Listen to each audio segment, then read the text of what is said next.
Assalamualaikum warahmatullahi wabarakatuh. Baiklah teman-teman, pada kesempatan kali ini kami kelompok 4 ingin mempresentasikan materi mengenai azas-azas bimbingan dan konseling. Nah, pada kesempatan kali ini izinkan kami memperkenalkan anggota-anggota kami. Yang pertama yaitu Dea Delus Kamelsi dengan NIM 19329009. Dan yang pemateri yang kedua, Niken Junita Putri dengan NIM 19231081. Dan berikutnya, Miftahul Jannah NIM 19329032. Dan pemateri berikutnya adalah Rahmi 19329039. Nah, pada kesempatan kali ini kami diampu oleh dosen Friska Mailoviona Yendi SPD MPD. Berikut penyampaian materi dari kelompok kami. Bismillahirrahmanirrahim. Baiklah, saya Dea Delis Kamelsi, NIM 19329009. Saya merupakan pemateri pertama pada kesempatan kali ini. Materi kami yang berjudul yaitu Asas-asas bimbingan dan konseling. Asas-asas bimbingan dan konseling ini terdiri dari 12 asas. Asas yang pertama merupakan asas kerahasiaan. Asas kerahasiaan menuntun agar data dan keterangan peserta didik yang menjadi sasaran dari layanan agar tidak dapat diketahui oleh orang banyak. Contohnya, misalkan ada peserta didik kita yang melakukan layanan bimbingan kepada kita, mereka mengakui bahwasannya dia mengalami penyakit HIV. Lalu, kita sebagai guru konselor tidak boleh memberitahukannya kepada siapapun, karena itu merupakan tanggung jawab dari guru bimbingan dan konselor. Selanjutnya, asas kesukarelaan. Asas kesukarelaan ini merupakan adanya rasa kesukaan dan kerelaan bagi peserta didik untuk mengikuti layanan, karena layanan ini merupakan penting bagi peserta didik. Contohnya, misalnya kita ada peserta didik yang tidak ingin masuk kelas karena dia tidak menyukai pelajaran tersebut. Lalu, kita sebagai guru bimbingan dan konselornya, kita dapat memberikan nasihat kepada peserta didik kita dan melakukan layanan terus kepada peserta didik kita agar peserta didik kita masuk pada saat jam pelajaran yang tidak disukainya tersebut. Yang ketiga yaitu asas keterbukaan. Asas keterbukaan ini merupakan asas PK yang menjadi sasaran layanannya, yaitu peserta didik tersebut agar dapat berbicara dengan jujur, baik mengenai dirinya sendiri maupun menerima informasi dari luar yang baik untuk pengembangan dirinya. Contohnya, ada peserta didik kita yang melakukan bimbingan konseling kepada kita, maka dia tidak memiliki sifat terbuka, dia memiliki sifat tertutup. Jadi kita dapat melakukan bimbingan konseling kepada dia, mengubah mindset dia agar dapat membicarakan dengan jujur apa yang dia rasakan, dan dia dapat melakukan konseling dengan baik dan nyaman terhadap masalah yang dia miliki tersebut kepada guru bimbingan dan konselingnya. Di sini saya Rahmi dengan NIM 19329039 yang akan melanjutkan materi selanjutnya, yaitu tentang asas kekinian. Asas kekinian yaitu asas bimbingan yang mengkehendaki agar objek sasaran layanan BK ialah permasalahan peserta didik dalam kondisi masa sekarang. Layanan yang berkenan dengan masa depan atau masa lampau dilihat dampak atau kaitan dengan kondisi yang ada dan apa yang dapat diperbuat sekarang. Di dalam asas kekinian, permasalahan yang dihadapi oleh konseling atau konselor sering bersumber dari rasa penyesalannya terhadap apa yang terjadi pada masa lalu dan kekhawatiran dalam menghadapi apa yang akan terjadi pada masa yang akan datang. Selanjutnya, asas kemandirian. Asas kemandirian yaitu asas bimbingan konseling yang menunjukkan pada tujuan umum bimbingan konseling, yaitu peserta didik sebagai sasaran layanan BK diharapkan menjadi individu-individu yang mandiri dengan ciri-ciri mengenal dan menerima diri sendiri dan lingkungannya.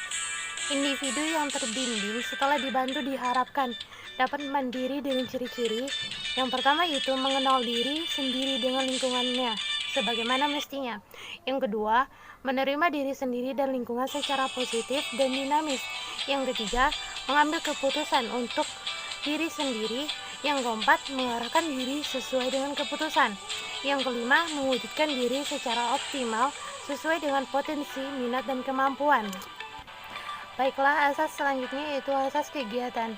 Asas kegiatan yaitu asas bimbingan konseling yang mengkehendaki agar peserta didik menjadi sasaran layanan berpartisipasi secara aktif di dalam penyelenggaraan layanan atau kegiatan bimbingan konseling.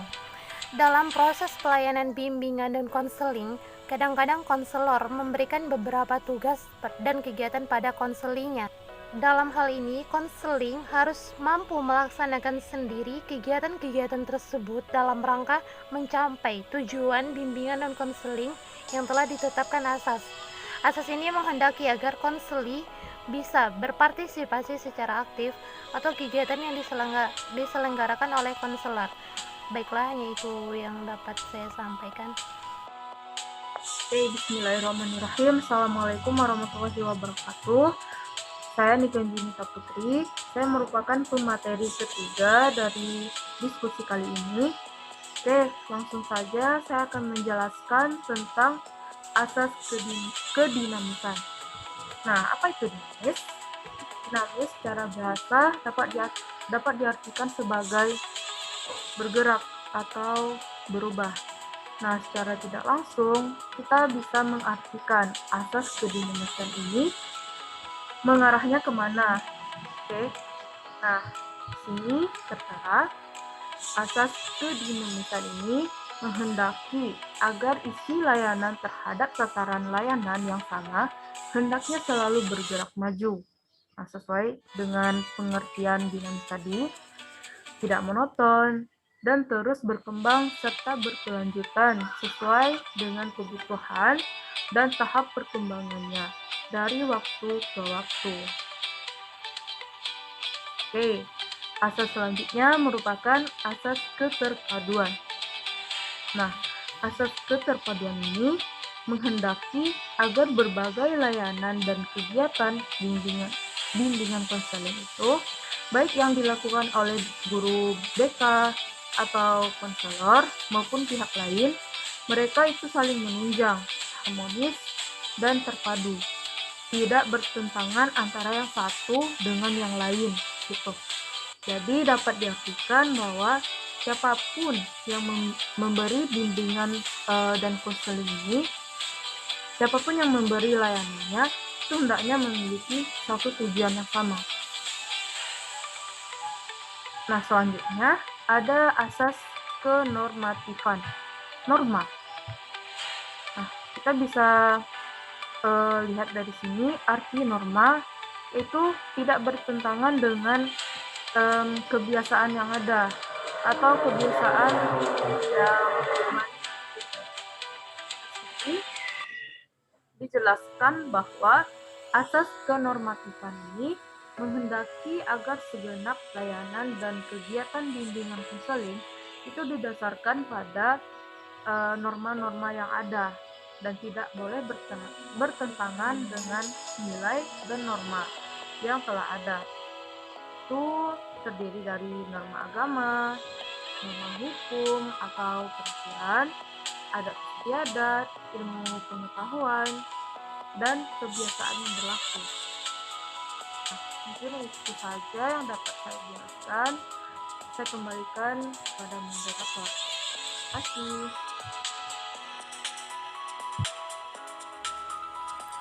Baiklah, saya Miftahul Jannah, NIM 1932-9032 akan melanjutkan presentasi berikutnya, yaitu tentang materi azas-azas bimbingan dan konseling. Baiklah, yang ke-10 yaitu azas keahlian. Apa sih azas keahlian?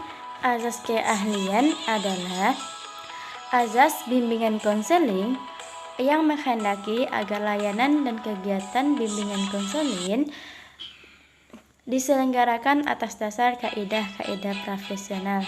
Apa sih yang dimaksud dengan profesional? Nah, profesional di sini ialah seorang guru BK atau bimbingan konseling harus memiliki skill atau keahlian di bidang bimbingan konseling ini. Nah, apa saja sih contohnya?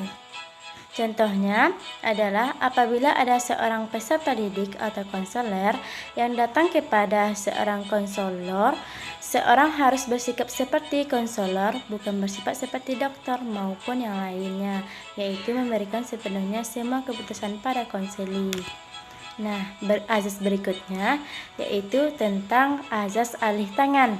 Nah, apa juga sih yang dimaksud dengan azas alih tangan ini? Nah, maksud dari azas alih tangan ini yaitu azas bimbingan konseling atau BK yang menghendaki agar pihak-pihak yang tidak mampu menyelenggarakan layanan bimbingan konseling secara tepat dan tuntas atas suatu permasalahan peserta didik mengalih tangankan permasalahan itu kepada pihak yang lebih ahli. Jadi, jika ada peserta didik yang membutuhkan penanganan dari kita, maka kalau kita tidak mampu, maka kita bisa mengalih tangankannya kepada pihak lain yang mampu. Nah, contohnya yaitu seperti peserta didik atau konseli yang mengalami tidak lulus sekolah. Seorang konselor tidak dapat bertindak sendiri dalam konteks ini.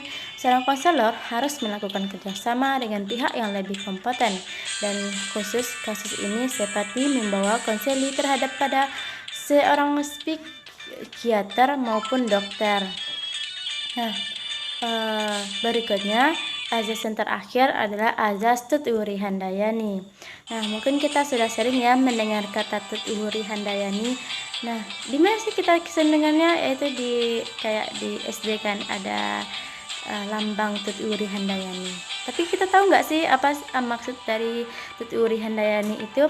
Nah, Tut-Wuri Handayani ini adalah azas bimbingan konseling yang menghendaki agar pelayanan bimbingan konseling secara keseluruhan dapat menciptakan suasana yang mengayomi atau memberi rasa aman, mengembangkan keteladanan, memberikan rangsangan dan dorongan serta kesempatan dengan seluas-luasnya kepada peserta didik yang agar maju. Nah, apa sih contoh dari azas Tut-Wuri ini? Nah, contoh dari azas Tut-Wuri ini adalah seorang konselor harus menjadi guru teladan dan menyenangkan agar peserta didik konseli tidak takut menceritakan masalahnya kepada kita dan mampu mengayomi peserta didik.